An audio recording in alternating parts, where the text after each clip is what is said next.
Excuse me. All right. This is more the Armchair Historian. This is Stalin's Great Purge. See what I just did there? If you can click that thumbs up button for me, that helps tremendously. You can subscribe to the channel, that also helps. You can donate to the channel through the thanks button. If you do and you want to request a video, let me know and you'll get your name sponsoring that video when I do it and I upload it. All right, enough of the chit chat. Let's get to Stalin's Great Purge. Following Lenin's death in 1924, the Soviet Union faced uncertain leadership. The most notable contest for power was between Leon... Is that Lenin right there? I'm going to say yes. Trotsky and Joseph Stalin. Stalin strategically consolidated his power within the Communist Party and the Soviet government, effectively outmaneuvering his political rivals and firmly established his control over the Soviet state by 1929. In that same year, Trotsky's waning influence culminated in his exile. This shift marked the beginning of a new, ruthless phase in Soviet politics. This video was originally an Armchair History TV original video, but I'm releasing it today without a sponsor to show you the quality of our content that can be found on our exclusive video and history uploading feature I'm using YouTube. We also have a sponsorship label, so really full history censored signing up for. From the early 1930s, the Soviet Union grappled with the turmoil of forced collectivization and the resultant famine. The political elite, fearing social disorder and the potential threat of invasion, grew increasingly paranoid. Stalin, keen on preventing rebellion, began targeting any groups that had the potential to support an uprising, marking the beginning of systematic repressions. Stalin's supposed admiration for Hitler's Knight of the Long Knives, revealed by his interpreter, Valentin Barishkov, hinted at his approval of similar tactics to deal with political opposition within the Soviet Union. Stalin's ascent to power was characterized by the strategic elimination of internal opposition within the Communist Party. A critical juncture in this process was the Ryutin affair, which involved Martymyan Ryutin and Grigory Zinoviev, both suspected to be sympathizers of Trotsky. These prominent figures were part of a key circle of anti-Stalinist old Bolsheviks who criticized Stalin's policies and ultimately called for his removal. Stalin considered this the first significant consolidation of opposition groups with an allegedly terrorist agenda, strengthening his resolve to quash any challenge to his authority.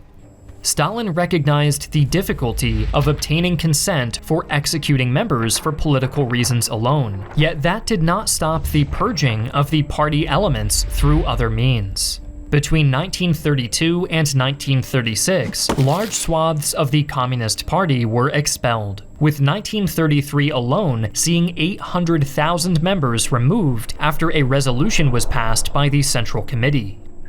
A key event in this period was the assassination of Sergei Kirov on December 1, 1934. Kirov, a high-ranking and influential member of the Communist Party, was fatally shot by Leonid Nikolaev, an ex-party member with a deep grudge due to his expulsion and subsequent personal and financial struggles.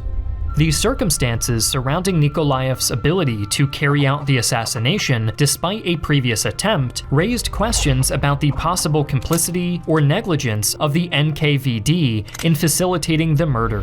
Initially, the Soviet government under Stalin claimed their investigation proved that the assassination was acting on the behalf of a secret Zinovievist group, suggesting a conspiracy by political rivals within the party. Stalin's regime had continued to repress wealthy peasants and anti-communists since the late 1920s. This occurred under a campaign known as dekulakization, leading to significant unrest, with scorched earth policies from some kulak farming communities and Soviet attempts at forced collectivization resulting in severe famines across the USSR. The most infamous of these including the Holodomor of Ukraine and Asharshilik of Kazakhstan. However, the murder of Kirov and later attribution to this xenovivist plot provided Stalin with the justification to target not just external enemies, but the Communist Party itself, marking the onset of the infamous Moscow trials. Meticulously orchestrated, these trials were not only a tool to eliminate perceived threats, but also served as a stage for Stalin to broadcast his power and the consequence of opposing his rule. Defendants were subject to psychological and physical coercion to extract confessions, often in absurd and unbelievable scenarios. The first of the Moscow trials in August 1936 set a precedent for the theatrical nature of these proceedings, focused on the creatively named case of the Trotskayet Zinovivite Terrorist Center. Among these defendants were Lev Kamenev and Grigory Zinoviev. Once known as prominent figures in the Bolshevik Revolution and close associates of Lenin, they were now cast as traitors in a fabricated narrative. Their confessions, likely extracted under duress, were part of a choreographed spectacle designed to validate Stalin's purges to the public and the international community. The trial's outcome, predetermined, culminated in their execution. January 1937 saw a second trial focusing on the so-called anti-Soviet Trotskayet Center. Karl Radek, Yuri Pyatakov, and Grigory Sokolnikov, along with 14 others, were accused of conspiring with Trotsky and foreign powers. These charges were far-fetched, alleging espionage, sabotage, and even collaboration with Nazi Germany, a nation increasingly seen as the mortal enemy to the Soviet Union. The conviction and execution of these individuals, some of whom were lesser known but still vital within the party, underlined the pervasive reach of Stalin's paranoia. The climax of these show trials came in March 1938 with the Bloc of Rightists and Trotskyists, involving prominent figures like Nikolai Bukharin, Alexei Rykov, and Genrikh Yagoda. This trial was especially significant due to the involvement of Bukharin, a noted theorist and a key figure in the Bolshevik Revolution. The charges were increasingly fantastical, with accusations of long-term conspiracies dating back to the early stages of the Soviet Union. The confessions, often contradictory and nonsensical, were made in a desperate bid for survival. Observers, even those sympathetic to the Soviet government, doubted these allegations. Stalin's repression widened, targeting various societal sectors. His secret directive on July 2, 1937, mandated mass arrests of kulaks, criminals, and anti-Soviet elements, with NKVD Order No. 00447 further intensifying actions against ex-kulaks and other groups. A mix of pre-existing surveillance lists and random arrests fueled this purge. Common criminals, engineers, and even ordinary workers became ensnared in a brutal campaign marked by fabricated charges, summary executions, and widespread fear sweeping across the USSR with an unprecedented ferocity. Many arrests were arbitrary, based on denunciations or associations with the arrested. Workers near strategic sites were falsely accused of sabotage. The Orthodox clergy faced massive arrests, and special settlers under surveillance were also targeted. The NKVD, aided by police and party members, enforced mass arrests, often using torture for forced confessions. NKVD troikas issued quick verdicts without trial, resulting in immediate executions or gulag sentences. The Kulak operation was the largest campaign, with over 669,000 arrests and 776,000 executions.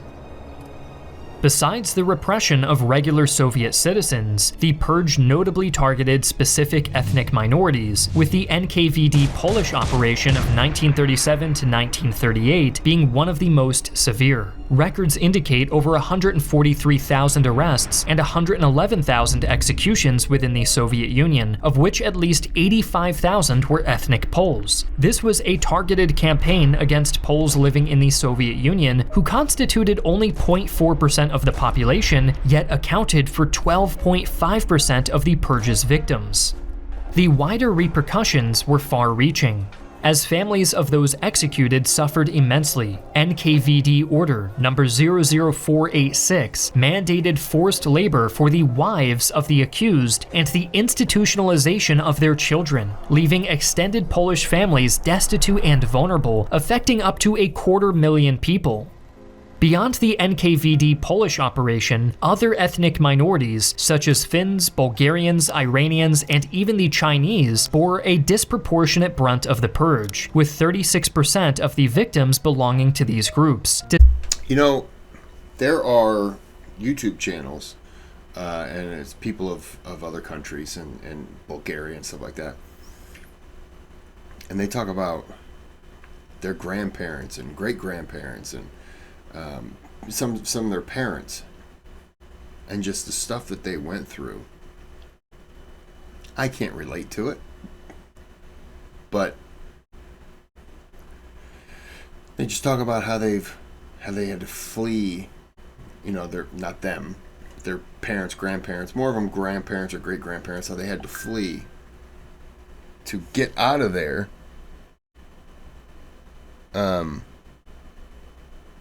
What? Oh. And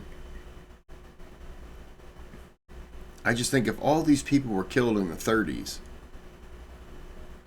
and they lost millions, was it 26 million during World War II? And I do understand 22 to 26 million is nothing compared to, you know, 1 million in executions, but good Lord. It's just Stalin has a quote where 1 death is a tragedy, 1 million deaths is a statistic. And that's exactly what's going through my mind right now. I'm listening to all these deaths and I can't fathom the numbers, because I hear a number and then I try to equate it to a city of similar size, and just imagine overnight, the city's gone. And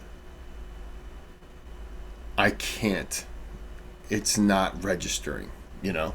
Despite comprising only 1.6% of the Soviet population, this brutal campaign, while ostensibly aimed at rooting out counter-revolutionaries, often used arbitrary methods of the album procedure for selecting victims, highlighting a tragic blend of bureaucratic pedantry and ethnic cleansing.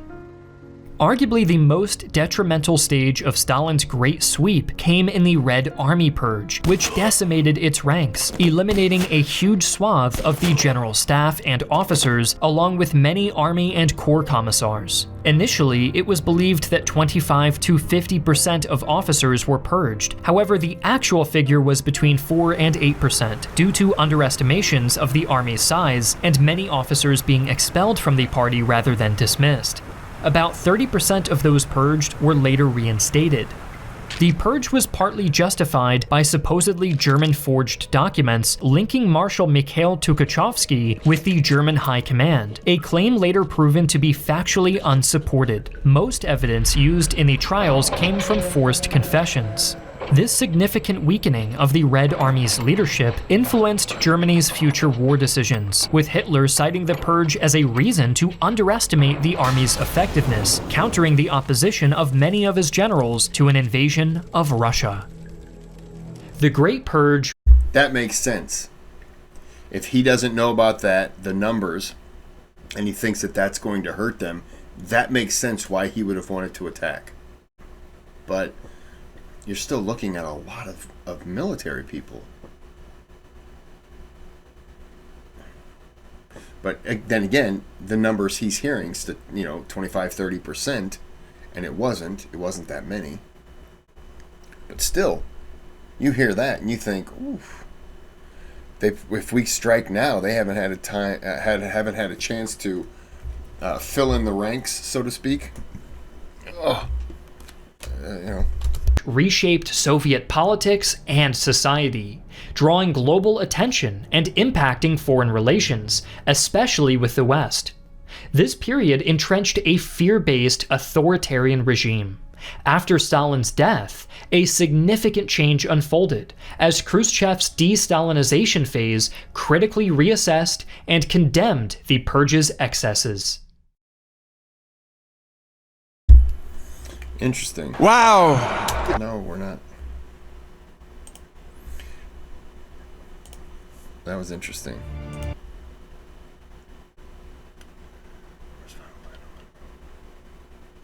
Follow Gaddafi. World War I Russian perspective. Interesting.